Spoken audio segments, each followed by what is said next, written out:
right now. After residents in a large portion of Grand Rapids were unable to use the water coming out of their taps from Sunday afternoon until Wednesday, the boil water advisory has been lifted. City officials got their second round of clean water quality test results, and they're letting people know what to do now. Earlier today, about 11:30 this morning, we got our results back from our lab. The results all came back negative, which is a good thing. Roughly 25% of the 80,000 accounts, homes, and businesses that receive Grand Rapids water couldn't drink their tap water, brush their teeth, or prepare food under a boil water advisory. All of the samples that we collected, the 14 samples within our distribution system, the last 2 days have come back negative for any potential bacteria.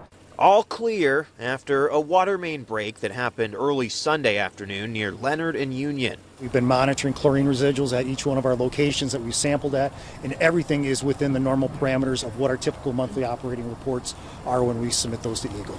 The initial break then triggered a number of pumps at the Livingston station to power off. If you've been using your water regularly through your faucets and stuff like that and using it to boil water and stuff like that, you really don't have to do anything. If you have any sort of filters on your faucets, water cooler, or other kitchen appliances, you should remove and replace them. If you've avoided using water altogether through some of your faucets, make sure you take the aerator off, flush your lines for a few minutes, and then place the aerator back on. Restaurants using water to prep food should take note of precautions being put out by the Kent County Health Department in terms of how the water department will assess what happened. We're going to do our after action report, and once that's complete, we will sit down with Eagle and talk through it. While any immediate disruptions to our infrastructure were repaired by midday Monday, the department will assess further improvements and changes that can be made to make the system more reliable. I don't know if there'll be major changes, but I do anticipate we're going to make some changes, some physical changes.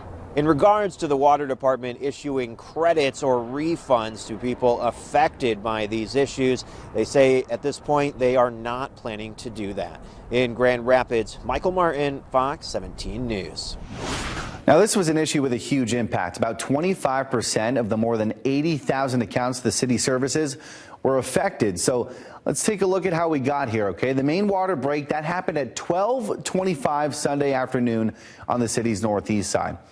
5 minutes later at 12:30, the water department notices something is out of the ordinary. Then at 1 o'clock, pumps begin falling offline at the Livingston pump station.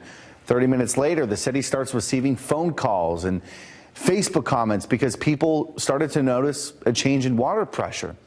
At 1:45, workers with the water department, they arrive at the pump station. At 3 o'clock, a boil water advisory is issued. Then at 6, they flush the water mains and hundreds of hydrants. And then we fast forward to 1 o'clock Monday afternoon. That's when crews finish repairs on the infrastructure. And then a day later, results on the first round of tests come in. Everything looks clean. And then this morning, the city says second round of tests also look clear, and the boil water advisory is lifted. Now, again, even though the advisory is lifted, there are several steps that you should take before you drink the water if you are impacted.